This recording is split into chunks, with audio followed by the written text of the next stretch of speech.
आगामी लोकसभा चुनाव में बीजेपी के लिए मुश्किलों का गढ़ बना यूपी। यूपी की कई सीटों ने बढ़ा रखी है बीजेपी के लिए मुश्किलें। 2014 के लोकसभा चुनाव की रणनीतियों को अपनाकर आगामी लोकसभा चुनाव के द्वंद्व को जीतने की कोशिश में बीजेपी।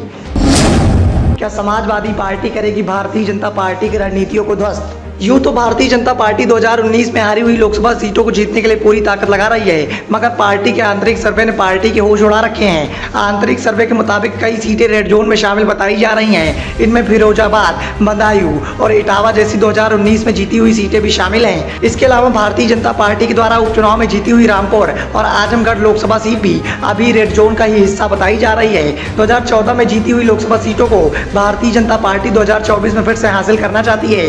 ऐसे में आंतरिक सर्वे में बताए गए रेड जोन को ग्रीन जोन बनाने के लिए नए सिरे से रणनीति भी बनाई जा रही है। भारतीय जनता पार्टी 2024 के सियासी रण को लेकर बेहद सतर्क नजर आ रही है। भारतीय जनता पार्टी के द्वारा लगातार तैयारियां की जा रही हैं, बैठकें की जा रही हैं, जिससे कि आगामी लोकसभा चुनाव के द्वंद्व को अपने पाले में किया जा सके।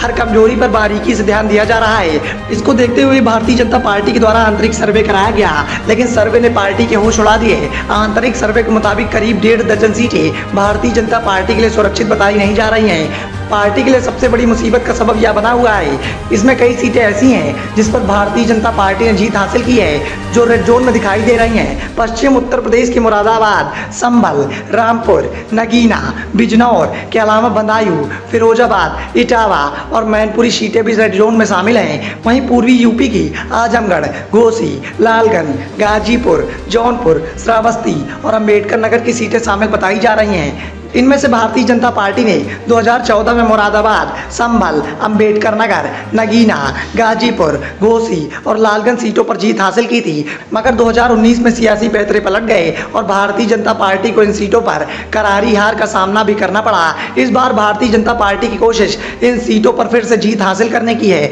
और यही कारण है जिसकी वजह से लगातार भारतीय जनता पार्टी के संगठन के द्वारा पुरजोर कवायद की जा रही है, मीटिंग की जा रही है। लेकिन पार्टी के द्वारा कराए गए सर्वे ने पार्टी के लिए मुसीबतें बढ़ाकर रख दी हैं, क्योंकि भारतीय जनता पार्टी ने 2019 के लोकसभा चुनाव में जिन सीटों पर जीत हासिल की है वो सीटें भी रेड जोन में बताई जा रही हैं। भारतीय जनता पार्टी गठबंधन ने 2019 में 62 सीटें जीती थी। हारी हुई सीटों में बिजनौर, अमरोहा, मुरादाबाद, संभल, रायबरेली, घोसी, लालगंज, जौनपुर, अम्बेडकर नगर, गाजीपुर, श्रावस्ती, मैनपुरी, सहारनपुर, आजमगढ़, रामपुर और नगीना की सीट शामिल थी। उपचुनाव में रामपुर और आजमगढ़ में भारतीय जनता पार्टी को जीत मिली थी, जिससे सीटों की संख्या 66 हो गई थी।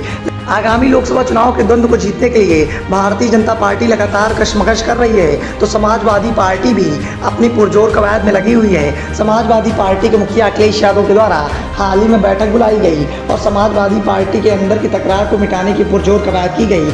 निकाय चुनाव में जिस तरह से शर्मनाक हार का सामना समाजवादी पार्टी को करना पड़ा है, उसके बाद से ही समाजवादी पार्टी हाईकमान भी हाई अलर्ट पर दिखाई दे रहा है और समाजवादी पार्टी उत्तर प्रदेश में भारतीय जनता पार्टी के लिए बड़ी मुसीबत का सबब बन सकती है। अब देखना यह है कि लोकसभा के इस बड़े चुनावी द्वंद्व में किसकी रणनीति काम आएगी। क्या समाजवादी पार्टी के मुखिया अखिलेश यादव अपनी रणनीति से समाजवादी पार्टी को जीत दिलाने में कामयाब होंगे, या फिर योगी आदित्यनाथ अपने चक्रव्यूह में समाजवादी पार्टी को फंसाने में कामयाब हो जाएंगे। Bureau report, the noise.